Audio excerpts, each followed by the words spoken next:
Welcome to IAC. ఈ వీడియోలో important current affairs discuss చేద్దాం. సో ఫస్ట్ హెడ్లైన్స్ చూద్దాం.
నెక్స్ట్ కరెంట్ అఫైర్ ఒక రీజనల్ ఫెస్టివల్గా చెప్పచ్చు, ఒక ట్రైబల్ ఫెస్టివల్గా చెప్పచ్చు, వాంచువా ఫెస్టివల్. సో ఈ ఫెస్టివల్ అనగానే మీకు వెంటనే గుర్తుకు రావాల్సిన రాష్ట్రము రాగానే అస్సాంని గుర్తుపెట్టుకోండి. అలాగే ట్రైబ్ వచ్చేటప్పటికి ఏది అంటే తివా అనే ట్రైబ్. సో ఒకసారి ప్రొనౌన్సియేషన్ ఏదైనా డిఫరెంట్గా ఉంటే సెర్చ్ చేసుకోండి. తివా అనే ట్రైబ్ మనకి అస్సాంలో జరుపుకునే ఫేమస్ ఫెస్టివల్గా అండ్ వాంచువా ఫెస్టివల్ని చెప్పడం జరుగుతుంది. అయితే దీంట్లో కొన్ని ఇంపార్టెంట్ ఫ్యాక్టర్స్ మనకి కావాలి. ఈ తివా అనే ట్రైబ్ అస్సాంలోనే కాదు, నార్త్ ఈస్ట్ ఇండియాలో చాలా పార్ట్స్లో ఉంటారంట. లైక్ మేఘాలయలో ఉంటారు, అరుణాచల్ ప్రదేశ్లో ఉంటారు, మణిపూర్ ప్రాంతాల్లో కూడా ఉంటారు. కానీ మోస్ట్ ఆఫ్ ద పీపుల్ మాత్రం మనకి అస్సాంలో ఉంటారు. అండ్ అస్సాంలో కూడా ఏ ప్రాంతాల్లో ఎక్కువగా ఉంటారంటే కర్బీ అని చెప్పేసి ఒక ప్రాంతం ఉందంట. కర్బీలో ఒకటి, యాంగ్లాంగ్ అని చెప్పేసి ఇంకో ప్రాంతం ఉంది. మనం జిల్లాలను ఎలా మాట్లాడతాం, లైక్ డిస్ట్రిక్ట్స్ తెలంగాణ కానీ ఆంధ్రప్రదేశ్ కానీ, అలాగే అస్సాంలో కొన్ని ఇంపార్టెంట్ ప్రాంతాలైన కర్బీ అండ్ యాంగ్లాంగ్ అనే ప్రాంతాల్లో ఈ తివా అనే ట్రైబ్ అస్సాంలో ఎక్కువగా కనిపిస్తారు. సో ఈ ప్రాంతాల్లో ఈ ట్రైబ్ జరుపుకునే ఫెస్టివల్ని వాంచువా ఫెస్టివల్ అంటాం. జనరల్గా మనకి ఏదైతే పంట కాలాలు వస్తాయో ఆ టైంలో సంక్రాంతి, పొంగల్, ఓణం ఎలా సౌత్ ఇండియాలో సెలబ్రేట్ చేసుకుంటారో అలాగే ఒక గుడ్ హార్వెస్ట్ ఫెస్టివల్గా దీనిని చెప్పడం జరుగుతుంది. సో హార్వెస్ట్ ఫెస్టివల్గా తివా ట్రైబ్ అస్సాంలో జరుపుకునే జాతరని లేదా పండగనే మనం వాంచువా పండుగ అని చెప్పేసి అంటున్నాం. ఇది వీళ్ళ యొక్క మెయిన్ ఇన్ఫర్మేషన్. అయితే అస్సాంలో వీళ్ళు దీన్నే కాకుండా ఇంకా నెంబర్ ఆఫ్ ఫెస్టివల్స్ని కూడా సెలబ్రేట్ చేస్తారంట. ఒకటి వచ్చేటప్పటికి త్రీ పిసు అనే ఫెస్టివల్ని సెలబ్రేట్ చేస్తారంట. త్రీ పిసు ఈజ్ నథింగ్ బట్ అస్సాంలో జరుపుకునే బిహు ఫెస్టివల్ని వీళ్ళు ఈ పేరుతో సెలబ్రేట్ చేసుకోవడం జరుగుతుంది. అలాగే ఇంకొకటి వచ్చేటప్పటికి బోరోత్ ఉత్సవ్ అని చెప్పేసి ఇంకొకటి కూడా సెలబ్రేట్ చేస్తారు, బోరోత్ ఉత్సవ్. అండ్ ఇంకొకటి వచ్చేటప్పటికి జోనబిల్ మేళా. సో జనరల్గా మేళాస్ అనేవి ఇండియాలో చాలా ఇంపార్టెంట్ అండి. ఫర్ ఎగ్జాంపుల్ రాజస్థాన్లో పుష్కర్ మేళా అనేది జరుగుతుంది. అండ్ ఉత్తరప్రదేశ్కి వచ్చేటప్పటికి నామ్చువా మేళా కానీ, కుంభమేళా కానీ ఇలాంటివి జరుగుతూ ఉంటాయి. తెలంగాణలో మేడారం జాతర అని చెప్పేసి జరుగుతూ ఉంటుంది. అలాగే అస్సాంలో జోనబిల్ మేళా అనేది కూడా చాలా ఫేమస్ అంట. ఈ ట్రైబ్స్ సెలబ్రేట్ చేస్తారంట. సో ఇది ఈ తివా ట్రైబ్స్ గురించి and as well as Wanchuwa festival గురించి. సో మీరు గుర్తుపెట్టుకోవచ్చు. అస్సాం చీఫ్ మినిస్టర్ మీకు ఆల్రెడీ తెలుసు, హిమాంత్ బిశ్వ శర్మ. అస్సాంలో ఇంపార్టెంట్గా కల్టివేషన్ అయ్యేది ఏది అంటే టీగా మీరు గుర్తుపెట్టుకోవచ్చు. అయితే ఈ రోజు కరెంట్ అఫైర్లో ఉన్నది మాత్రం అస్సాంలో ఎస్పెషల్లీ తివా ట్రైబ్స్, తివా గిరిజన జాతులు జరుపుకునే వాంచువా ఫెస్టివల్. అది కూడా ఎస్పెషల్లీ కర్బీ, యాంగ్లాంగ్ అనే ప్రాంతాల్లో జరుపుకుంటారు. అండ్ వాటితో పాటు ఈ ఉత్సవాల్ని కూడా జరుపుకుంటారు. ఈ ఉత్సవాలు ఎప్పుడైతే జరుగుతాయో అప్పుడు ప్రతిసారి తివా ట్రైబ్ అనేది న్యూస్లోకి వస్తుంది. కాబట్టి మీరు ఈ రాష్ట్రాన్ని గుర్తుపెట్టుకోవచ్చు. So that is about that Wanchuwa festival. So next current affair ఒక యుద్ధ విన్యాసానికి సంబంధించింది. అది కూడా ఇండియా ఖతార్కి సంబంధించింది. సో ఇటీవల ఇండియా ఖతార్ మధ్య ఒక యుద్ధ విన్యాసం జరగబోతుంది. దాని పేరు జైర్ అల్ బహార్. సో మీరు గుర్తుపెట్టుకోవాల్సింది ఏ కంట్రీ అంటే ఖతార్ కంట్రీని గుర్తుపెట్టుకోవాలి. దీని యొక్క క్యాపిటల్ ఏది అంటే దోహా. సో ఇండియాకి అండ్ ఖతార్కి మధ్య జరగబోయే జైర్ అల్ బహార్ అనే యుద్ధ విన్యాసంలో ఇండియా తరపున పార్టిసిపేట్ చేస్తున్న షిప్ ఏది అంటే ఐఎన్ఎస్ త్రికాంత్. ఇప్పటి వరకు మనం ఐఎన్ఎస్ తాబార్, ఐఎన్ఎస్ తల్వార్, ఐఎన్ఎస్ కొచ్చి చూసాం. ఇది డిఫరెంట్ అండి. ఐఎన్ఎస్ త్రికాంద్ అనే నావీ షిప్తో ఇండియా ఖతార్తో ఒక బైలేటరల్ యుద్ధ విన్యాసాన్ని కండక్ట్ చేయబోతుంది. దాని పేరే జైర్ అల్ బహీర్ అనే ఒక యుద్ధ విన్యాసం. ఖతార్ క్యాపిటల్ని గుర్తుపెట్టుకోండి. అలాగే ఖతార్లో మనకి ఫిఫా 2022 వరల్డ్ కప్ కూడా జరగబోతుంది. So FIFA 2022 world cup is also going to be held in Qatar area. అలాగే ఖతార్ వచ్చేటప్పటికి one of the important gulf నేషన్గా చెప్తాం. మనకి గల్ఫ్ కంట్రీస్ ఉన్నాయి, లైక్ సౌదీ అరేబియా కానీ, యూఏఈ కానీ, ఖతార్ కానీ, అండ్ కువైట్ కానీ, సో నెక్స్ట్ బెరైన్ కానీ, ఇలాంటి కంట్రీస్ అన్నీ కూడా గల్ఫ్ ఆఫ్ నేషన్స్గా చెప్పచ్చు. అయితే మీరు గత కొద్ది రోజులుగా చూస్తే ఇండియా ఈ మధ్యన గల్ఫ్ ఆఫ్ నేషన్స్తో ఎక్కువగా యుద్ధ విన్యాసాలని ప్రారంభించడం స్టార్ట్ చేసింది. అంటే లాస్ట్ ఇయర్ కూడా కండక్ట్ చేసింది. సో అదే యుద్ధ విన్యాసాన్ని ఈ సంవత్సరం కూడా కంటిన్యూ చేస్తుంది, ముఖ్యంగా గల్ఫ్ ఆఫ్ నేషన్స్తో అని చెప్పొచ్చు. సో ఈ గల్ఫ్ ఆఫ్ నేషన్స్లో సౌదీ అరేబియా ఉంది, అండ్ యూఏఈ ఉంది, అండ్ బెహ్రెయిన్ ఉంది. ఈ అన్ని కంట్రీస్తో కూడా ఇండియా యుద్ధ విన్యాసాన్ని కండక్ట్ చేస్తుంది. సో ఒకసారి ప్రీవియస్ వీక్ కూడా చూద్దాం. జనరల్గా మీకు ఆల్రెడీ గుర్తుండే ఉంటుంది యూఏఈ అండ్ నెక్స్ట్ వచ్చేటప్పటికి సౌదీ. సో సౌదీ అరేబియాతో ఇండియా ఒక యుద్ధ విన్యాసాన్ని కండక్ట్ చేసింది, నావీ యుద్ధ విన్యాసాన్ని. దాన్ని అల్ మొహద్ అల్ హిందీ అని చెప్పేసి పిలుస్తున్నాం. అల్ మొహద్ అల్ హిందీ యుద్ధ విన్యాసం సౌదీ అరేబియాతో ఇండియా కండక్ట్ చేసింది. అలాగే యూఏఈతో ఏది కండక్ట్ చేసింది అంటే జాయే తల్వార్ అనే యుద్ధ విన్యాసాన్ని కండక్ట్ చేసింది. అలాగే నెక్స్ట్ ఇంకొక కంట్రీ వచ్చేసి మనకి బెహ్రెయిన్. సో బెహ్రెయిన్ అనే కంట్రీతో మనం అండ్ యుద్ధ విన్యాసాన్ని కండక్ట్ చేయడం జరిగింది. అది ప్యాసేజ్ ఎక్సర్సైజ్ అని చెప్పేసి చెప్పారు. ఈ 3 యుద్ధ విన్యాసాలు ఇండియన్ నేవీ కండక్ట్ చేసింది. అయితే ఈ 3 యుద్ధ విన్యాసాల్లో కూడా మనకి పార్టిసిపేట్ చేసిన షిప్ ఏది అంటే ఐఎన్ఎస్ కొచ్చి. అండ్ ఇంకొకటి మనకి ఒమన్ అని ఇంకొక కంట్రీ ఉంది. ఒమన్తో ఇండియా లాస్ట్ ఇయర్ ఒక యుద్ధ విన్యాసాన్ని కండక్ట్ చేసింది. దాని పేరు నజీమ్ బహర్. అంటే Oman, UAE, Qatar, Saudi and Bahrain ఇవన్నీ కూడా గల్ఫ్ ఆఫ్ నేషన్ కంట్రీస్ అంటారండి. సో దీంతో ఇండియా అండ్ గత కొద్ది సంవత్సరాలుగా లాస్ట్ ఇయర్ అండ్ 2019-2021లో యుద్ధ విన్యాసాన్ని కండక్ట్ చేసుకుంటూ వస్తుంది. కాబట్టి ఈ జోన్ నుంచి ఏదైనా క్వశ్చన్ని మనకి పిక్ చేసే అడిగే ఆస్కారం ఉంది. కాబట్టి గల్ఫ్ ఆఫ్ నేషన్స్కి సంబంధించిన యుద్ధ విన్యాసాలన్నీ ఒక చోట నోట్ చేసుకోండి, మీకు ఈజీగా ఉంటుంది. బట్ ఇక్కడ కరెంట్ అఫైర్ వచ్చేటప్పటికి జహీర్ అల్ బహర్ అనే యుద్ధ విన్యాసం, అండ్ ఖతార్తో నసీమ్ బహర్ అనే యుద్ధ విన్యాసం, ఒమన్తో జాయే తల్వార్ అనేది యూఏఈతో, అండ్ అల్ మొహద్ అల్ హిందీ అనే యుద్ధ విన్యాసం సౌదీతో కండక్ట్ చేశారు.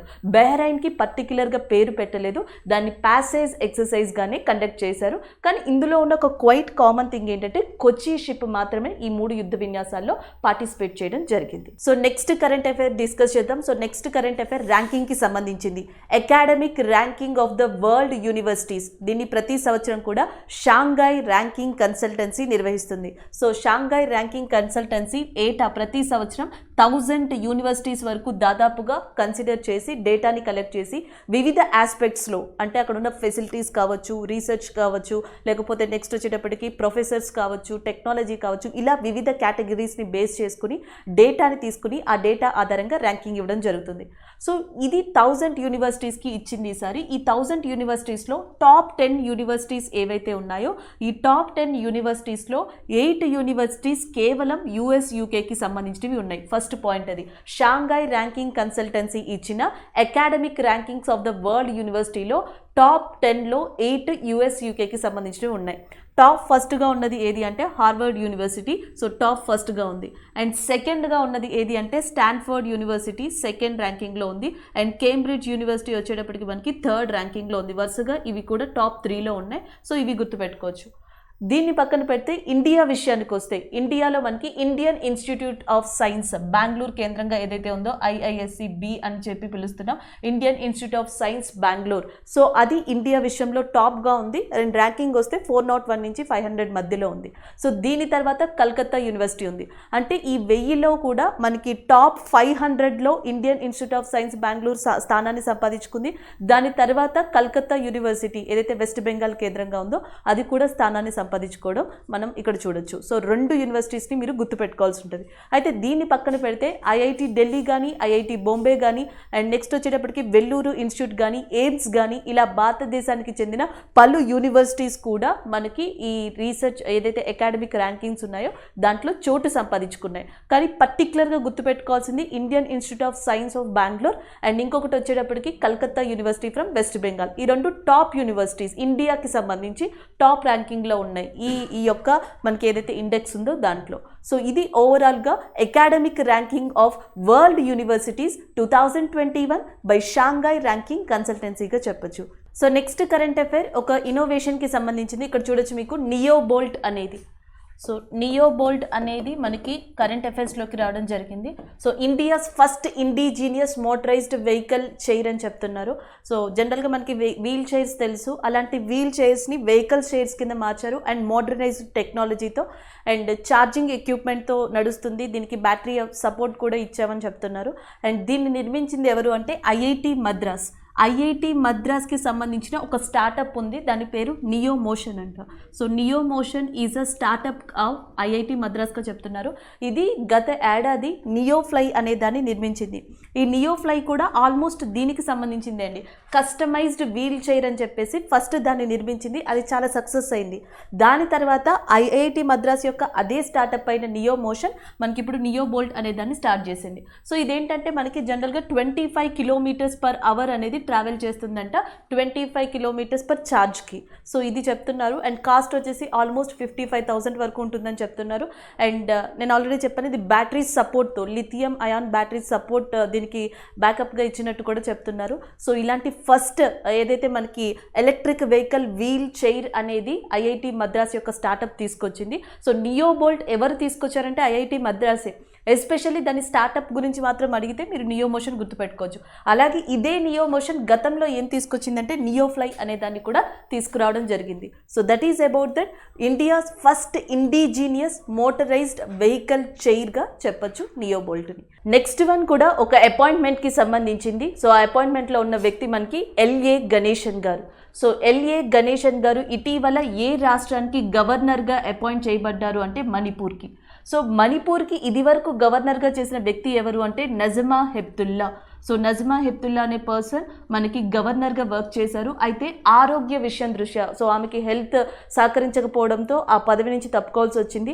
అండ్ అంతకు ముందర ఈయన అపాయింట్కి ముందర సిక్కిం గవర్నర్ ఎవరైతే ఉన్నారో సో సిక్కిం గవర్నర్ మనకి ఈ అదనపు బాధ్యతల్ని తీసుకోవడం జరిగింది. సో దాని తర్వాత నెక్స్ట్గా ఇటీవల మనకి ఎల్ఏ గణేశన్ గారిని అపాయింట్ చేశారు. ఇది ఒక టైం లైన్గా మీరు గుర్తుపెట్టుకోవచ్చు. మణిపూర్ గవర్నర్గా ఇది వరకు నజమా హెప్తుల్లా గారు ఉన్నారు. సో ఆమెకి హెల్త్ ప్రాబ్లం దృష్ట్యా ఆ పదవి నుంచి తప్పుకోవాల్సి వచ్చింది. సో కొన్ని రోజులు యాక్టింగ్ గవర్నర్గా సిక్కిం గవర్నర్ వర్క్ చేశారు. దాని తర్వాత ఇటీవల మణిపూర్ గవర్నర్గా ఎంపికైన వ్యక్తి అపాయింట్ అయిన వ్యక్తి అండ్ మనకి ఎల్ఏ గణేశన్ గారు. ఎల్ఏ గణేశన్ గారు బీజేపీ పార్టీలో సీనియర్ లీడర్ అని చెప్తున్నారు. అండ్ అది కూడా తమిళనాడు ప్రాంతానికి సంబంధించి. ఇది ఈయన గురించి తెలుసుకోవాల్సిన చిన్న ఇన్ఫర్మేషన్గా చెప్పొచ్చు. అలాగే మణిపూర్ విషయానికి వస్తే మణిపూర్ యొక్క క్యాపిటల్ మీరు గుర్తుపెట్టుకోవాలి, Imphal is a capital of Manipur. ఇది ఆల్రెడీ మీకు తెలుసు. అలాగే అండ్ మణిపూర్ యొక్క chief minister Nongthombam Biren Singh. So మీకు పేరు కష్టంగా ఉంటే ఎన్బి సింగ్ అని కూడా గుర్తుపెట్టుకోవచ్చు. Nongthombam Biren Singh is a chief minister, governor is nothing but LA Ganesan and capital is Imphal.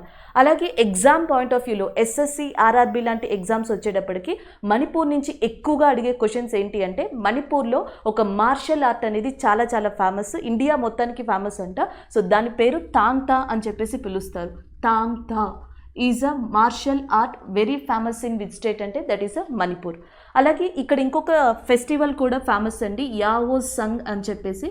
యావో Sung festival జనరల్గా హార్నబిల్ ఫెస్టివల్ అంటే మీకు నాగాల్యాండ్ ఇలాంటి ప్రాంతాలు గుర్తొస్తాయి.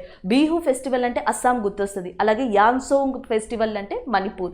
తాంగ్తా martial art Manipur, capital Imphal and chief minister Biren Singh, governor LA Ganesan. అంతకు ముందర ఎవరు వర్క్ చేశారంటే నజమా హెప్తుల్లా వర్క్ చేయడం జరిగింది. సో ఇది ఓవరాల్గా మీరు మణిపూర్ గురించి గుర్తుపెట్టుకోవాల్సింది. అండ్ దాంతోపాటు ఫ్రీక్వెంట్గా మీకు న్యూస్లో వస్తూనే ఉంటుంది లోక్తక్ లేక్ అని.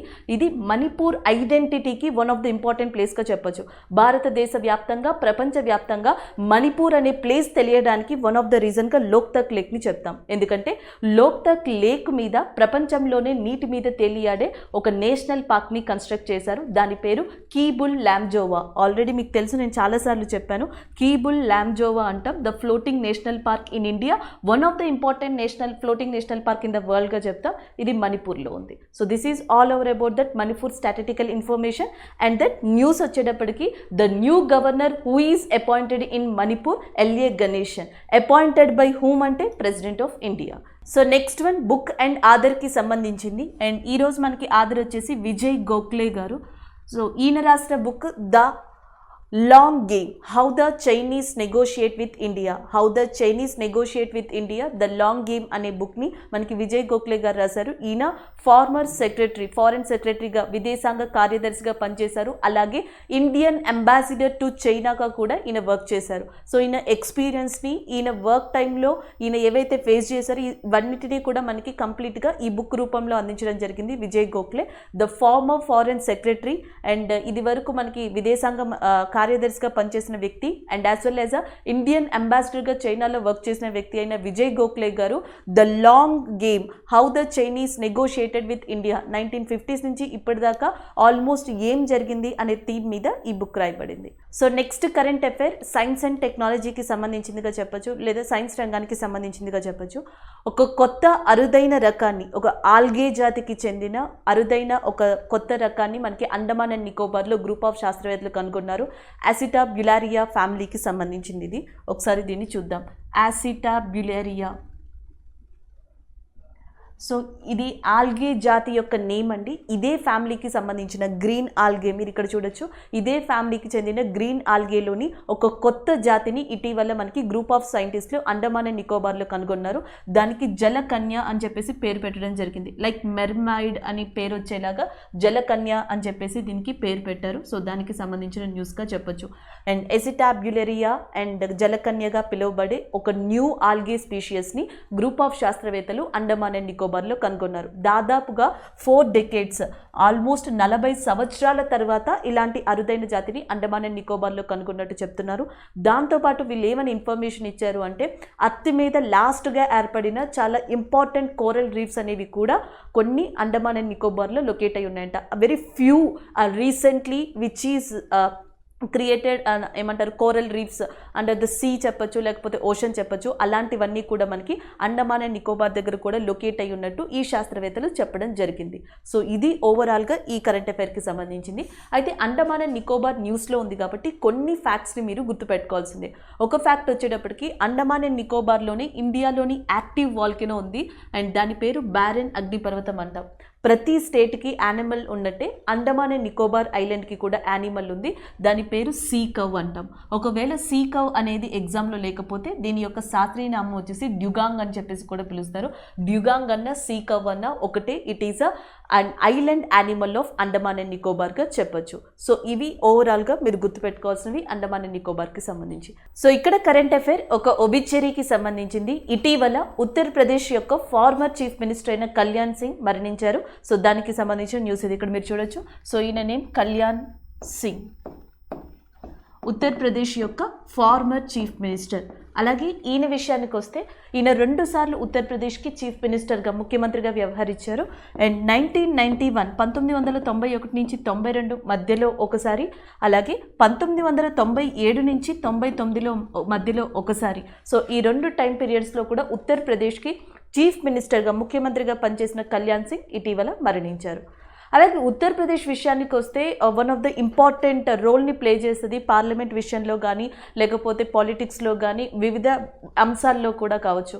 అలాంటి ఉత్తరప్రదేశ్కి సంబంధించిన ఇంకొంచెం ఇన్ఫర్మేషన్ తెలుసుకుందాం. ఉత్తరప్రదేశ్ యొక్క first chief minister after independence. So మనకి ఉత్తరప్రదేశ్ యొక్క ఫస్ట్ చీఫ్ మినిస్టర్గా ఉన్నది ఎవరు అంటే Govind Vallabha Pant. So Govind Vallabha Pant. So is first chief minister of Uttar Pradesh కింద కన్సిడర్ చేస్తారంట. ఈయన పేరు మీదే భారతదేశంలో one of the largest artificial lake అంటాం, లేదా మ్యాన్ మేడ్ లేక్ అని కూడా పిలవచ్చు. సో అలాంటిది ఉత్తరప్రదేశ్లో ఉంది. దాని పేరు కూడా గోవింద వల్లభ సాగర పంత్ అని చెప్పేసి పిలుస్తారు. ఈయన పేరు మీద ఇవ్వడం జరిగింది. ఉత్తరప్రదేశ్ యొక్క మొట్టమొదటి chief minister and Govind Vallabha Pant, and భారతదేశంలోనే one of the largest artificial లేదా మ్యాన్ మేడ్ లేక్గా గోవింద వల్లభ సాగర పంత్ని పిలవచ్చు. అది కూడా ఉత్తరప్రదేశ్లోనే ఉంది. అలాగే ఇంకొక ఇంపార్టెన్స్ ఏంటి అంటే చీఫ్ మినిస్టర్స్, గవర్నర్స్ అపాయింట్ అవ్వడం, రెసిగ్నేషన్ ఇవ్వడం అండ్ పదవి నుంచి తప్పుకోవడం అనేది కామన్. కానీ దీంట్లో ఒక డిఫరెన్షియేషన్ ఏంటంటే మేల్ అండ్ ఫీమేల్ కేటగిరీగా చెప్పొచ్చు. చాలా తక్కువ మంది మహిళా ముఖ్యమంత్రులని, చాలా తక్కువ మంది మహిళా గవర్నర్స్ని చూస్తాం. అలా భారతదేశంలో మొట్టమొదటి మహిళా ముఖ్యమంత్రి, భారతదేశంలో మొట్టమొదటి మహిళా గవర్నర్ కూడా ఎక్కడి నుంచి తమ కార్యకలాపాలని స్టార్ట్ చేశారంటే అది ఉత్తరప్రదేశ్ కని చెప్పొచ్చు. ఎందుకంటే ఉత్తరప్రదేశ్కి చీఫ్ మినిస్టర్గా చేశారు Sucheta Kriplani. So Sucheta Kriplani the first female prime minister of India కింద కన్సిడర్ చేస్తారు. ఆమె ఉత్తరప్రదేశ్ నుంచే రిప్రజెంట్ చేశారు. అలాగే ద ఫస్ట్ ఫీమేల్ గవర్నర్ ఉన్నారు, ఆమె పేరు సరోజినీ నాయుడు. యాక్చువల్గా ఈ నేమ్కి పరిచయం అవసరం లేదు. Sarojini Naidu is a very famous person in India and freedom fighter కూడా ఈమె. అలాంటి సరోజినీ నాయుడు గారు మొట్టమొదటి మహిళా గవర్నర్ ఇండియాలో. ఆవిడ కూడా ఉత్తరప్రదేశ్ నుంచి రిప్రజెంట్ చేయడం జరిగింది. ఇంకా మహిళల విషయానికి వస్తే భారతదేశంలో అత్యధిక కాలం చీఫ్ మినిస్టర్గా పనిచేసిన మహిళ ఎవరు అంటే షీలా దీక్షిత్ గారు. ఢిల్లీకి ఆల్మోస్ట్ 15 years వరకు ఆవిడ చీఫ్ మినిస్టర్గా వ్యవహరించారంటే కాంగ్రెస్ నేతృత్వంలో. సో అది కూడా ఇందులోకి వస్తుందని చెప్పొచ్చు. ఓవరాల్గా చూసుకుంటే మాత్రం ఇప్పుడున్న దానికి మీరు గుర్తుపెట్టుకోవాల్సింది youngest chief minister in India. ఈ మధ్యన ఇలాంటి క్వశ్చన్స్ కూడా ఎక్కువగా అడుగుతున్నారు. Youngest chief minister in India Prem Khandu. So Prem Khandu 37 yearsకే ఆయన ముఖ్యమంత్రి అయ్యారు అరుణాచల్ ప్రదేశ్కి. సో అరుణాచల్ ప్రదేశ్ యొక్క రాష్ట్ర ముఖ్యమంత్రి ప్రేమ్ కందు 37 yearsలోనే ఆయన ముఖ్యమంత్రి అయ్యారు. Youngest chief minister in India కింద కూడా ఆయన రికార్డ్ క్రియేట్ చేయడం జరిగింది.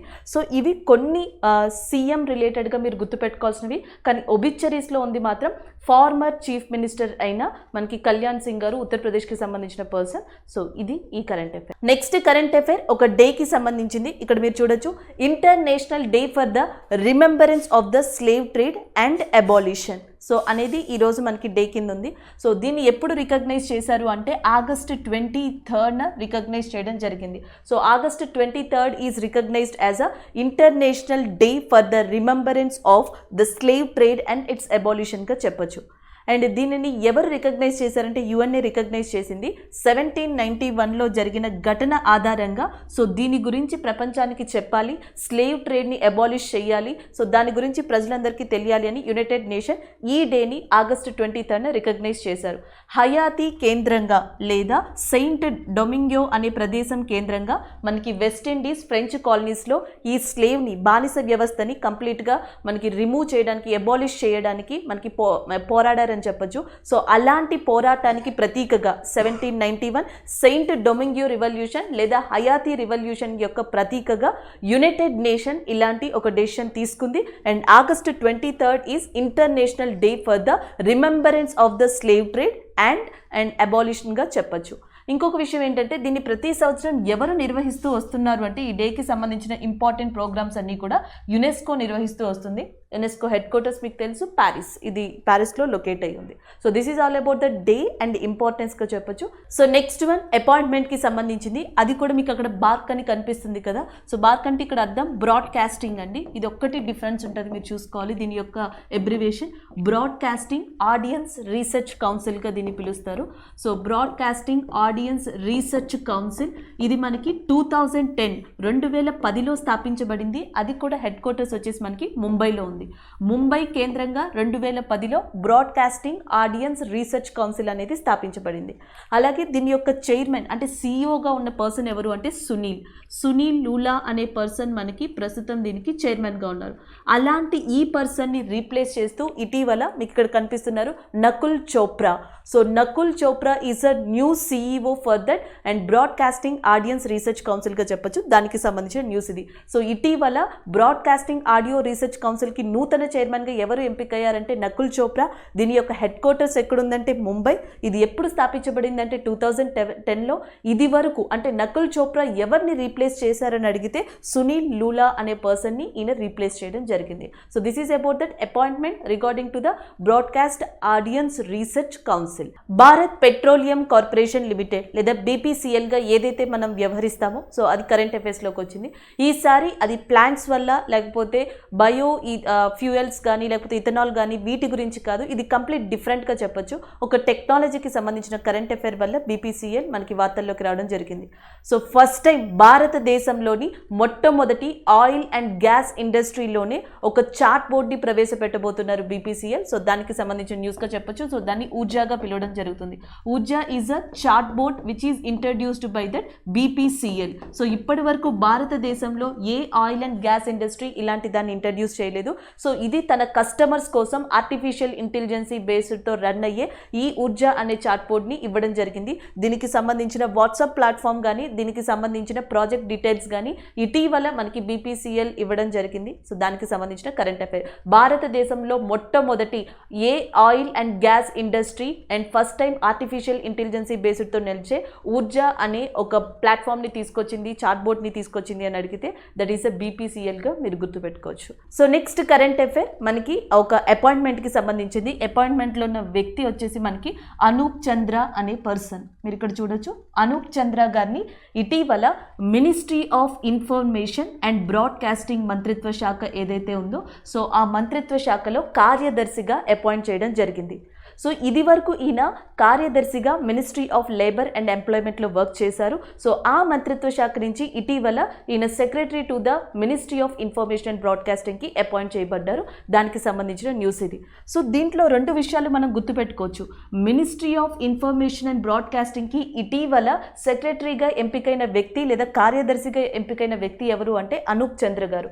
అలాగే మినిస్ట్రీ ఆఫ్ ఇన్ఫర్మేషన్ అండ్ బ్రాడ్కాస్టింగ్కి ప్రస్తుతం ఎవరి కింద ఉంది ఈ మంత్రిత్వ శాఖ అంటే అనురాగ్ ఠాకూర్. సో క్రీడా శాఖ మంత్రిగా ఎవరైతే వర్క్ చేస్తున్నారో ప్రస్తుతం మనకి స్పోర్ట్స్ మినిస్టర్గా ఎవరైతే ఉన్నారో సో ఆయనే దీనికి కూడా మనకి మంత్రిగా నిర్వహించడం జరుగుతుంది. ఈ రెండు విషయాలు గుర్తుపెట్టుకోవచ్చు.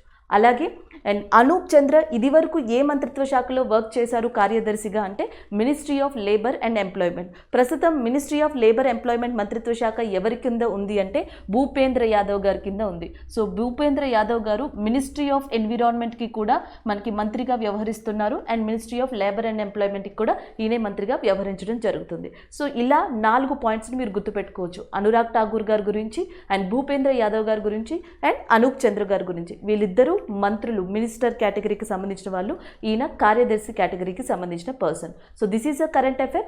Anoop Chandra recently appointed as a secretary to the ministry of information and broadcasting. Tezu airport is in news. So మనకి అరుణాచల్ ప్రదేశ్కి సంబంధించిన ఈ ఎయిర్పోర్ట్ మనకి కరెంట్ అఫైర్స్లోకి వచ్చింది. ఎందుకంటే అరుణాచల్ ప్రదేశ్లోనే మొట్టమొదటి కమర్షియల్ ఫ్లైట్గా చెప్తున్నారు. ఇటీవల దాన్ని ప్రారంభించారు.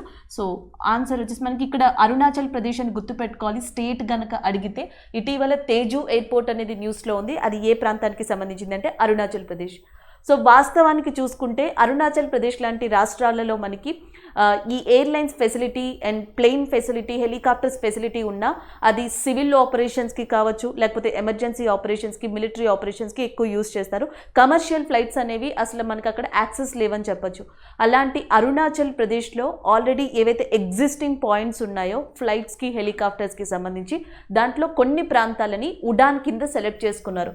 ఆల్రెడీ మీకు తెలుసు ఉడే దేశ్ కా ఆమ్ నాగరిక్ అని చెప్పేసి పిలుస్తాం. ఇది 2016లో స్టార్ట్ అయింది.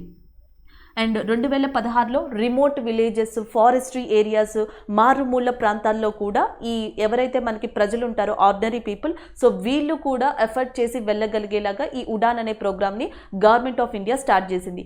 ఈ ఉడాన్లో భాగంగానే అరుణాచల్ ప్రదేశ్లో ఆల్రెడీ సివిల్ పర్పస్ కోసం, మిలిటరీ పర్పస్ కోసం యూజ్ చేస్తున్న ఏవైతే మనకి ఏరియాస్ ఉన్నాయో అలాంటి ఒక 8 ఏరియాస్ని ఎంచుకున్నారు. ఆ 8 ఏరియాస్లో పాసిఘట్ అనే ఏరియా ఉంది, తేజు అనే ఏరియా ఉంది. సో మనకి ఈ తేజు ఏరియా తెలియకుండా ఫస్ట్ కమర్షియల్ ఎయిర్పోర్ట్ని స్టార్ట్ చేశారు, ఫ్లైట్ని రన్ చేశారు. దానికి సంబంధించిన న్యూస్గా చెప్పొచ్చు. సో దీంతో జనరల్గా ఈ ఫ్లైట్ రూట్ వచ్చేటప్పటికి Calcutta to Guwahati to Pasighat or Tezu ఎయిర్పోర్ట్కి వారానికి 3 times ట్రావెల్ చేస్తుందని చెప్పడం కూడా జరిగింది. సో దీనివల్ల ఏంటంటే అరుణాచల్ ప్రదేశ్ లేదా north east India rest of the ఇండియాకి మధ్య ట్రాన్స్పోర్టేషన్ కానీ రాకపోకలు కానీ చాలా ఈజీగా ఉంటాయి, ఈజీగా యాక్సెస్ చేయొచ్చు అని చెప్పడం జరిగింది. ఇది దీని యొక్క ఎక్స్ప్లెనేషన్గా చెప్పొచ్చు. కానీ మీరు గుర్తుపెట్టుకోవాల్సింది Tezu airport is in Arunachal Pradesh, Pasighat area is also in Arunachal ప్రదేశ్గా గుర్తుపెట్టుకోవాలి. అలాగే నేను ఇందాకే చెప్పాను మీకు అరుణాచల్ ప్రదేశ్ యొక్క చీఫ్ మినిస్టర్ ప్రేమ్ కందు అని చెప్పేసి the youngest chief minister in ఇండియాగా కూడా ఆయన కన్సిడర్ చేయబడతారు. అలాగే land of the rising sun in a స్టేట్ని పిలుస్తారు ఇండియాలో అంటే అరుణాచల్ ప్రదేశ్. యాక్చువల్గా మనకి ఎక్స్ట్రీమ్ పాయింట్స్ అంటాం, north south and as well as east west అంటాం. నార్థరన్ మోస్ట్ పాయింట్ మీకు ఆల్రెడీ తెలుసు ఇందిరా పాయింట్ అని, and as well as Indira col point అని చెప్పేసి ఇంకొక పాయింట్ ఉంది. అలాగే next eastern most point and western most point. Eastern most point వచ్చేటప్పటికి మనకి అరుణాచల్ ప్రదేశ్ దగ్గర ఉందండి. సో అలాంటి ఈస్టర్న్ మోస్ట్ పాయింట్గా కన్సిడర్ చేసే అరుణాచల్ ప్రదేశ్లో ఈ తేజు ఎయిర్పోర్ట్ని స్టార్ట్ చేశారని చెప్పొచ్చు. సో నెక్స్ట్ కూడా బుక్ అండ్ ఆధార్కి సంబంధించింది. సో మనకి ఆధార్ వచ్చేటప్పటికి రమేష్ నారాయణ్ గారు. సో రమేష్ నారాయణ్ గారు ఒక బుక్ని ఇటీవల మనకి రిలీజ్ చేశారు. ఆ బుక్ పేరు వచ్చేటప్పటికి a different route to success it could be yours. A different route to success it could be yours. యాక్చువల్గా సక్సెస్కి there is no one particular formula. So different way of approaches ఉంటాయి అనే ఒక motivational విధానంతో ఈ బుక్ని రాశారు. ఆ డిఫరెంట్ రూట్ టు సక్సెస్ అనే దాన్ని రమేష్ నారాయణ్ గారు. ఇది బుక్ అండ్ ఆధార్కి సంబంధించింది. So next current affair Ubharte Sitare fund. So దీనిని ఫినాన్స్ మినిస్టర్ అయిన నిర్మలా సీతారామన్ గారు స్టార్ట్ చేశారు. సో దానికి సంబంధించిన న్యూస్గా చెప్పొచ్చు. అండ్ ఎస్పెషల్లీ ఇది ఎవరి కోసం ప్రత్యేకంగా అంటే ఎంఎస్ఎంఈలని బూస్టప్ చేయడం కోసం, అంటే చిన్న మధ్య తరహా పరిశ్రమలు ఏవైతే ఉన్నాయో మైక్రో స్మాల్ మీడియం ఎంటర్ప్రైజెస్ ఏవైతే ఉన్నాయో వాటిని ఫినాన్షియల్ పరంగా మనకి పటిష్టం చేయడం కోసం, బ్యాక్ బోన్గా నిలవడం కోసం ఫినాన్స్ మినిస్టర్ నిర్మలా సీతారామన్ ఇటీవల మనకి ఈ ఉబర్తే సితారే అనే ప్రోగ్రామ్ని అనౌన్స్ చేశారు. సో ఈ ప్రోగ్రామ్ ద్వారా ఏంటంటే ఎస్పెషల్లీ ఎంఎస్ఎంఈలో కూడా ఏవైతే startups and as well as industries ఉన్నాయో అండ్ ఇవి కూడా దేని మీద బేస్ అయ్యి అంటే ఎక్స్పోర్ట్స్ మీద. సో ఎగుమతుల మీద ఎక్కువగా ఏ ఇండస్ట్రీస్ స్టార్ట్అప్స్ అయితే మనకి ఎంఎస్ఎంఈ సెక్టార్లో కవర్ అయ్యి ఉన్నాయో వాటన్నిటికీ కూడా ఫినాన్షియల్ పరంగా ఈ ప్రోగ్రామ్ ద్వారా మనకి సపోర్ట్ చేయబోతున్నారు. ఈ ప్రోగ్రామ్కి అటు గవర్నమెంట్ ఆఫ్ ఇండియాతో టైఅప్ అయిన బ్యాంక్స్ ఏవి అంటే EXIM bank and as well as SIDBI bank. So already మనకి తెలుసు సిడ్బీ బ్యాంక్ ఎందుకు ఇన్వాల్వ్ అయ్యింది అంటే మనకి స్మాల్ ఇండస్ట్రీ డెవలప్మెంట్ బ్యాంక్ కింద సిడ్బీ అనేది పిలువబడుతుంది. సో ఇక్కడ యాక్చువల్గా ఈ స్కీమే స్మాల్ స్కేల్ వ్యాపారులు, స్మాల్ స్కేల్ ఇండస్ట్రీస్ ఏవైతే ఉన్నాయో అవి డెవలప్ చేయడం కోసం కాబట్టి సిడ్బీ ఇందులో ఇన్వాల్వ్ అయింది. అలాగే ఎస్పెషల్లీ వీళ్ళు ఇందులో చెప్పిన జోన్ దేనికి సంబంధించిందంటే ఎక్స్పోర్ట్స్కి సంబంధించి, ఇంటర్నేషనల్ ట్రేడ్కి సంబంధించింది కాబట్టి సో ఎగ్జిమ్ బ్యాంక్ కూడా ఇన్వాల్వ్ అయింది.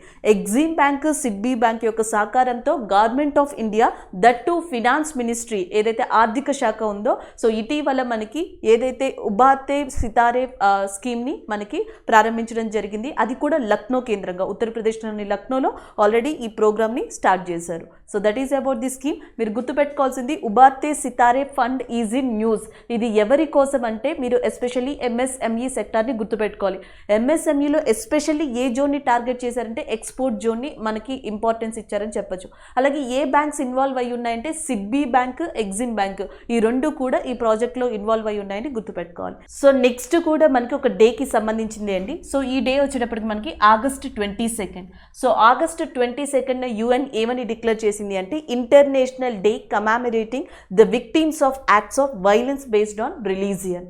సో ఏంటి అంటే ప్రపంచవ్యాప్తంగా రిలీజియన్ వల్ల అండ్ అది ఏదైతే మనకి వివిధ మతాల వల్ల ఆ మత ఘర్షణల వల్ల ఎవరైతే ప్రాబ్లమ్స్ ఫేస్ చేస్తున్నారో, విక్టిమ్స్గా మిగిలిపోయారో సో అలాంటి వాళ్ళ కోసం, అలాంటి వాళ్ళ యొక్క ప్రాబ్లమ్స్ బయటకు తెలియడం కోసం యునైటెడ్ నేషన్ జనరల్ అసెంబ్లీ ఈ డెసిషన్ తీసుకుంది August 22 ఈ డే సెలబ్రేట్ చేయాలి అని. సో దీన్ని ఎప్పుడు తీర్మానించుకున్నారు అంటే 2019లో 78th United nation general assembly సమావేశంలో పోలాండ్ దీన్ని ప్రపోజ్ చేసింది. ఇలాంటి ఒక డే అనేది కావాలి అని. సో 2019 దీన్ని డిక్లేర్ చేయడం జరిగింది, దీన్ని యాక్సెప్ట్ చేయడం జరిగింది. సో దాని తర్వాత నుంచి ప్రతి సంవత్సరం కూడా August 22 international day for the victims of acts of violation based on the religion or బిలీఫ్గా మనకి రికగ్నైజ్ చేశారు. ఇది August 22 యొక్క ఇంపార్టెన్స్గా చెప్పొచ్చు. Next current affair. సో భారతదేశంలోనే అతిపెద్ద లార్జెస్ట్ ఫ్లోటింగ్ సోలార్ పవర్ ప్లాంట్ని మనకి ఎన్టీపీసీ ప్రారంభించింది. అది కూడా ఆంధ్రప్రదేశ్లోని విశాఖపట్నం ప్రాంతానికి సంబంధించిన సింహాద్రి ఏరియాలో. The Simhadri thermal, the largest thermal floating solar power plant is started it's working in India. And దాదాపుగా ఇది 25 మెగావాట్స్ విద్యుత్ని ఇవ్వబోతుంది. 25 మెగావాట్స్ ఎనర్జీని రిలీజ్ చేస్తుంది. దీనికి అంత క్యాపబిలిటీ ఉంది అని కూడా చెప్పడం జరిగింది. అయితే ఇక్కడ ఒక విషయం గుర్తుపెట్టుకోవాలి, 2018లో దీని ప్రపోజల్ అనేది జరిగింది. 2018లో సింహాద్రిలో మనకి ఫ్లోటింగ్ సోలార్ పవర్ ప్లాంట్ నిర్మిస్తాము అని ఎన్టీపీసీ చెప్పడం జరిగింది. సో దాని యొక్క వర్కింగ్, ప్లానింగ్, కన్స్ట్రక్షన్ కూడా 2018 తర్వాత నుంచి స్టార్ట్ అయ్యాయి. సో కన్స్ట్రక్షన్ కంప్లీట్ అయిన తర్వాత first time it is commission అని ఉంది. దీని యొక్క వర్కింగ్ అనేది ఇటీవల స్టార్ట్ అయింది. భారతదేశంలోని ఇప్పటి వరకు till date the largest floating solar power ప్లాంట్ని సింహాద్రిలో ఓపెన్ చేశారు, విశాఖపట్నం ఇన్ ఆంధ్రప్రదేశ్. అయితే చాలా మందికి ఒక డౌట్ వస్తుంది, రామగుండం. సో తెలంగాణలోని పెద్దపల్లి డిస్టిక్లో ఉన్న రామగుండం, అండ్ అది కూడా న్యూస్లో ఉంది చాలాసార్లు. ఎందుకంటే భారతదేశంలో లార్జెస్ట్ సోలార్ ఫ్లోటింగ్ పవర్ ప్లాంట్గా మనకి రామగుండంని కూడా వ్యవహరిస్తారు. కానీ ఇక్కడ ఒకటి గుర్తుపెట్టుకోవాలి, Ramagundam is in under construction. ఇది ఇంకా అండర్ కన్స్ట్రక్షన్లో ఉంది. రామగుండం ఒకసారి స్టార్ట్ అయితే గనక, వర్కింగ్ అనేది స్టార్ట్ అయితే గనక దాని యొక్క ఇన్స్టాలేషన్ కెపాసిటీనే 100 గిగావాట్స్ ఉంటుంది అని చెప్తున్నారు. అండ్ దాని తర్వాత ఫ్యూచర్లో అంటే 2022 తర్వాత దాని కెపాసిటీ 175 గిగావాట్స్ వరకు ఉంటుంది అని మెన్షన్ చేయడం జరిగింది. సో ఒకసారి అది కమిషన్ అయిన తర్వాత, ఒకసారి అది స్టార్ట్ అయిన తర్వాత, సో అక్కడి నుంచి దాన్ని స్టేటస్గా తీసుకుంటాం. ప్రస్తుతం అది ఇంకా వర్కింగ్లో లేదు కాబట్టి భారతదేశంలో ఇన్ ప్రాసెస్ వర్కింగ్లో కమిషన్ చేయబడిన అతిపెద్ద లార్జెస్ట్ సోలార్ పవర్ ప్లాంట్గా మనం దేన్ని కన్సిడర్ చేయాలి అంటే that is nothing but Simhadri, which is located in Andhra Pradesh, floating solar power plant. ఇది కూడా మీరు గుర్తుపెట్టుకోవాలి. ఈరోజు ఏవైతే మనం డిస్కస్ చేసుకున్నామో కరెంట్ అఫైర్స్, వాటి రివ్యూ చూద్దాం. ఫస్ట్ ఇది చూసేటప్పటికి మీకు first and second current affairs కూడా మనకి డేస్కి సంబంధించినవి. ఒకటి స్లేవ్ ట్రేడ్ అండ్ అబాలిషన్కి సంబంధించిన డే, అది August 23rd.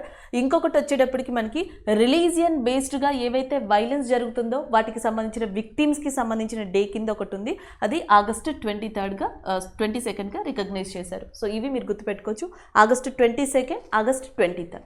నెక్స్ట్ వచ్చేటప్పటికి BPCL, Bharat petroleum corporation limited ఏదైతే ఉందో, సో అది ఆర్టిఫిషియల్ ఇంటెలిజెన్సీ బేస్డ్తో నడిచే భారతదేశంలోని మొట్టమొదటి గ్యాస్ అండ్ ఆయిల్ ఇండస్ట్రీలో భారతదేశంలోనే మొట్టమొదటి చాట్ బోర్డ్ని తీసుకొచ్చింది. దాన్ని ఊర్జాగా పిలుస్తున్నారు. And the next one NTPC. So NTPC భారతదేశంలోనే మొట్టమొదటి లేదా లార్జెస్ట్ సోలార్ ఫ్లోటింగ్ పవర్ ప్లాంట్ని తీసుకొచ్చింది ఆంధ్రప్రదేశ్లోని సింహాద్రి అనే ఏరియాలో.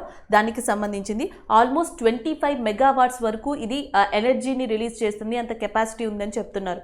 ఆల్రెడీ చాలామందికి డౌట్ ఉంటుంది, అది నేను ఎక్స్ప్లెనేషన్లో క్లారిఫై కూడా చేశాను, మీకు గుర్తుపెట్టుకోండి. దట్ ఈస్ తెలంగాణకి సంబంధించింది Ramagundam floating solar power plant. అది ఇన్స్టాలేషన్ కెపాసిటీ ఒకటండి, జనరేషన్ కెపాసిటీ ఒకటి. జనరేషన్ కెపాసిటీ దానికి 100 మెగావాట్స్ వరకు ఉంటుందంట స్టార్టింగ్ స్టేజ్లో. ఇన్స్టాలేషన్ కెపాసిటీ 100 గిగావాట్స్ నుంచి 175 గిగావాట్స్ వరకు ఉంటుందంట. సో యాక్చువల్గా దానిని లాస్ట్ మంత్ జూలై మంత్లో న్యూస్లోకి వచ్చింది, నెక్స్ట్ మంత్ దానిని స్టార్ట్ చేయాలనుకుంటున్నారు అని. కోవిడ్ దృష్ట్యా అండ్ ఇంకొన్ని ప్రాబ్లమ్స్, టెక్నికల్ ప్రాబ్లమ్ దృష్ట్యా దాన్ని రిలీజ్ చేయలేదు. భారతదేశంలో ప్రస్తుతం వర్కింగ్లో ఉంది ఇదే కాబట్టి, అండ్ లార్జెస్ట్ కెపాసిటీతో ఉన్నది కూడా ఇదే కాబట్టి ప్రస్తుతం the largest floating solar power ప్లాంట్గా దీన్ని తీసుకోవాలి. అది ఒక్కటి చిన్న clarification. Simhadri in that Andhra Pradesh area. Next one Tezu airport. So first commercial ఎయిర్పోర్ట్గా తేజు ఎయిర్పోర్ట్ని మనకి ప్రారంభించడం జరిగింది. అక్కడ కమర్షియల్ ఫ్లైట్ అనేది స్టార్ట్ అయింది. ఇది ఏ రాష్ట్రంలో ఉంది అంటే అరుణాచల్ ప్రదేశ్లో. Next one India first indigenous motorable ఏదైతే మనకి వీల్ చైర్ వెహికల్ ఉందో నియోబోల్ట్, దీనిని ఐఐటి మద్రాస్ యొక్క స్టార్టప్ మనకి ప్రారంభించింది. Next one academic rankings of the world universities, దీన్ని షాంఘై ర్యాంకింగ్ కన్సల్టెన్సీ ఇవ్వడం జరిగింది. టాప్ యూనివర్సిటీగా Harvard university, next Stanford, next Cambridge ఉన్నాయి. ఇండియాకి సంబంధించిన Indian Institute of Science Bengaluru కేంద్రంగా పనిచేసింది, అది టాప్ 500లో స్థానాన్ని సంపాదించుకుంది. నెక్స్ట్ టాప్ 600 to 800 మధ్యలో మనకి వెస్ట్ బెంగాల్కి సంబంధించిన కలకత్తా యూనివర్సిటీ కూడా ఉంది. అయితే ఇది ఓవరాల్గా 1000 యూనివర్సిటీకి సంబంధించిన ర్యాంకింగ్ ఇచ్చింది. ఈ 1000 యూనివర్సిటీలో ఇండియాకి సంబంధించిన పలు ఐఐటీలు లైక్ ఐఐటి ఢిల్లీ కావచ్చు, ఐఐటి బాంబే కావచ్చు, సో ఇలాంటివి కూడా ఉన్నాయి. వాటితో పాటు వెల్లూరు ఇన్స్టిట్యూట్ లాంటివి కూడా ఉన్నాయి, ఎయిమ్స్ సంస్థలు కూడా ఉన్నాయి. And the next one Zair Al Bahr maritime exercise. ఇది మనకి ఖతార్ అండ్ ఇండియాకి మధ్య జరిగింది. ఇందులో ఐఎన్ఎస్ త్రికాంత్ అనే ఒక షిప్ కూడా పార్టిసిపేట్ చేసింది. నెక్స్ట్ వచ్చేటప్పటికి వాంచువా ఫెస్టివల్. ఇది అస్సాం కేంద్రంగా తివా అనే ట్రైబ్ సెలబ్రేట్ చేస్తారంటండి. సో అది కూడా గుర్తుపెట్టుకోవాలి. ఏ ట్రైబ్ సెలబ్రేట్ చేస్తారంటే తివా. ఎక్కడ అంటే అస్సాంలో ఎస్పెషల్లీ కొన్ని ప్రదేశాలు యాంగ్లాంగ్ లాంటి ప్రదేశాల్లో ఇది సెలబ్రేట్ చేయడం జరుగుతుంది. సో నెక్స్ట్ వచ్చేటప్పటికి ఎసిటా బ్యులర్ జలకన్య ఏదైతే ఉందో ఇది ఆల్గేకి సంబంధించింది. ఒక కొత్త రకం ఆల్గేని దాదాపుగా 40 సంవత్సరాల తర్వాత అండమాన్ అండ్ నికోబార్లో గ్రూప్ ఆఫ్ సైంటిస్టులు రికగ్నైజ్ చేశారంట. The next one Nakul Chopra. So Nakul చోప్రాకి వచ్చేటప్పటికి బ్రాడ్కాస్టింగ్ ఆడియన్స్ రీసెర్చ్ కౌన్సిల్ అని ఒకటి ఉంది. దాన్ని మీరు బార్క్గా పిలవచ్చు. 2010లో ముంబై కేంద్రంగా స్థాపించారు. ప్రస్తుతం దానికి చైర్మన్గా సునీల్ లూలా ఉన్నారు. సునీల్ లూలా గారిని ఇటీవల మనకి రీప్లేస్ చేసిన వ్యక్తి ఎవరు అంటే నకుల్ చోప్రా. సో అది దాని current affair. Next LA Ganesan garu BJP పార్టీలో one of the senior most పర్సన్గా కన్సిడర్ చేస్తారంట. అండ్ ఈయన తమిళనాడుకి సంబంధించిన వ్యక్తి. అలాంటి పర్సన్ని ఇటీవల మనకి మణిపూర్ రాష్ట్రానికి గవర్నర్గా నియమించింది కేంద్ర ప్రభుత్వం. దానికి సంబంధించిన న్యూస్గా చెప్పొచ్చు. Governor is appointed by president of India. కానీ సాధారణంగా చెప్పినప్పుడు కేంద్ర ప్రభుత్వం యొక్క సూచనల మేరకు ఇది జరుగుతుంది కాబట్టి ఇలాంటివి యూజ్ చేస్తాం. అలాగే మణిపూర్ యొక్క క్యాపిటల్ గుర్తుపెట్టుకోండి ఇంపాల్. అండ్ నెక్స్ట్ ఇది వరకు మణిపూర్ యొక్క ఏమంటాం గవర్నర్గా పనిచేసిన వ్యక్తి ఎవరు అంటే Najma Heptulla. And the next one Apurva Chandra appoints as a secretary in the information broadcasting ministry. So information and broadcasting మినిస్ట్రీకి కార్యదర్శిగా ఇటీవల అపాయింట్ అయిన వ్యక్తి అపూర్వ చంద్ర గారుగా చెప్పొచ్చు. Next one former Uttar Pradesh chief minister Kalyan Singh. So Kalyan Singh గారు 1991-92 మధ్యలో 1997-99 మధ్యలో ఉత్తరప్రదేశ్లో చీఫ్ మినిస్టర్గా వర్క్ చేశారు. ఆయన ఇటీవల మరణించడం జరిగింది. సో దానికి సంబంధించిన న్యూస్ అది. నెక్స్ట్ వచ్చేటప్పటికి ఉబార్తే సితారే ఫండ్ అనేది ఎవరి కోసం అంటే ఎంఎస్ఎంఈ, ఎస్పెషల్లీ ఎంఎస్ఎంఈలో స్టార్టప్ ఇండస్ట్రీస్ ఏవైతే ఉన్నాయో ఎక్స్పోర్ట్ రంగానికి సంబంధించి వాళ్ళకి ఫినాన్షియల్ సాయం అందించడానికి Exim bank, SIDBI bank, government of India so మనకి ఈ ఉబార్తే సితారే ఫండ్ అనే దాన్ని స్థాపించాయి. And the next one the long game how the Chinese negotiate with India. So దీనిని ఫార్మర్ సెక్రటరీ విదేశాంగ కార్యదర్శి అయిన మనకి విజయ్ గోఖలే గారు ఎవరైతే ఉన్నారో సో ఆయన రచించడం జరిగింది ఈ బుక్ని. And the next one a different route to success it could be yours. So ఇది కూడా బుక్కి సంబంధించిందే. సో ఇవి ఈ రోజు మనం ఓవరాల్గా డిస్కస్ చేసుకున్న కరెంట్ అఫైర్స్గా చెప్పొచ్చు. Thank you.